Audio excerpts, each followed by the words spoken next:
एक विचारायचं होतं की तुम्हाला माझे ब्लॉग्स बघायला आवडतात का? माझे माझे डेली रुटीन आणि ओवीचं सगळं म्हणजे दिवसभराचं रुटीन, ती काय करते आणि डेली रुटीन बघायला तुम्हाला आवडत असतील तर नक्की सांगा. मी रोज व्हिडिओ बनवत जाईन. आणि आता ओवी ते गेली आता शाळेला. आता पसारा बघा किती पडला आहे.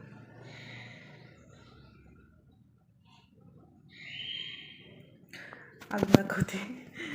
हा असं सगळं पसारा पडला आहे. मगाशी ती ॲपल खाऊन गेली आणि तिला आता डबा करून दिला आहे. त्या डब्यात 11 वाजता ती त्यांचा डबा खायचा असतो, तर 11 वाजता खाईल. ओवी आणि हे गेल्यानंतर मी घर आवरायला घेतलं.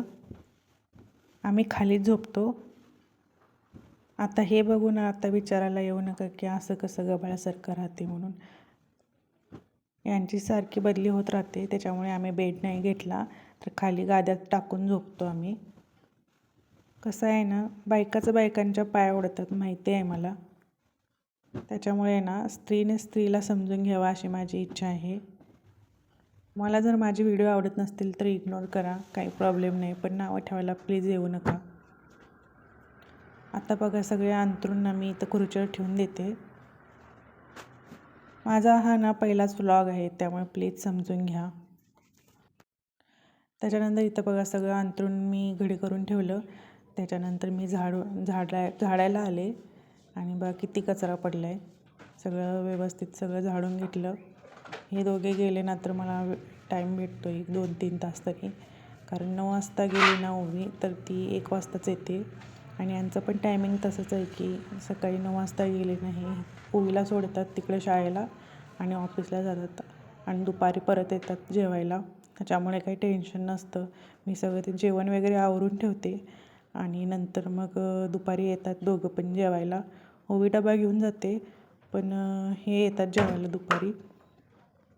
त्याच्यानंतर बघा इकडची दुसरी रूम मी झाडून घेतली. तिकडं 2 BHK आहे फ्लॅटमधला, म्हणजे मी भाड्यानंच राहते. आणि हे बघा आंघोळीसाठी पाणी काढलं. त्याच्यानंतर मग गॅलरीमध्ये पण झाडू मारून घेतला.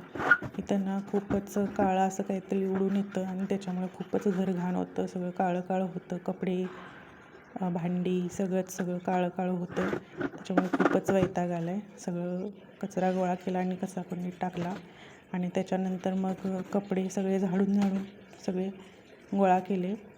तुम्हाला जर माझा व्हिडिओ आवडत असेल तर लाईक आणि शेअर करायला विसरू नका आणि कमेंट देखील करा. हे बघा स्त्रीने स्त्रीला सपोर्ट केलं पाहिजे असं मला वाटतं. त्याच्यामुळे तुम्ही सपोर्ट कराल अशी माझी आशा आहे. सगळे कपडे गोळा केले आणि त्याच्यानंतर मग मी तिथं खुर्चीवर ठेवून आले आणि त्याच्यानंतर आंघोळीला पाणी काढलं होतं तर म्हटलं आंघोळ करून घेऊया. आणि यांचे कपडे होते ते सगळे बाजूला ठेवले आणि वरती माझे कपडे ठेवून दिले आणि मी आंघोळ करायला घेतली. अरे एक तुम्हाला गोष्ट सांगायची राहून गेली, मी माझं इंट्रोडक्शनच दिलं नाही. तर मी पूजा आहे आणि मी इथं मिरजमध्ये राहते. कोल्हापूरजवळ जे मिरज आहे तिथं राहते.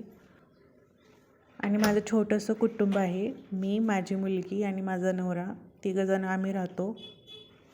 आमचं छोटंसं हॅपी कुटुंब आहे. त्याच्यानंतर मी केस विंचरायला घेतले आणि केस माझे म्हणाल तर खूपच पातळ झालेत. आधी खूप छान होते, दाट असे होते, पण आता खूपच पातळ झाले. तिकडचं पाण्यामुळे ना ते होतातच, केस गळती होते आणि माझे केसनं पिकत आहेत, म्हणजे पांढरे होत आहेत. आणि त्याच्यानंतर बघा मी आकडा शोधत होते पण सापडला नाही, म्हटलं असंच हे करू. आणि मग त्याच्यानंतर मॉइश्चरायझर लावून घेतलं. मॉइश्चरायझरनं व्यवस्थित मसाज करायचा छान. व्यवस्थित मसाज केल्यानंतर छान तुकतुकीत चेहरा होतो. आणि बघा कसं छान चमकतं आहे माझा चेहरा. त्याच्यानंतर टिकली लावून घेऊया म्हटलं. टिकली असं वरती ठेवायला लागते मला बटनाच्या तिथं स्विचच्या वरती, कारण ओवीना ठेवतच नाही, अजिबात ठेवत नाही टिकली. हॅलो. तर माझं आंघोळ झाली आता आणि आता मी झाडून काढलं. आता हे स्वच्छ करायचं आहे मला. माझा आता छोटासाच व्लॉग झाला आणि तुम्हाला जर आवडला असेल तर लाईक करा, शेअर करा आणि कमेंट पण करा. आणि उद्या मी असाच व्लॉग घेऊन येईन. तर उद्या भेटू. बाय.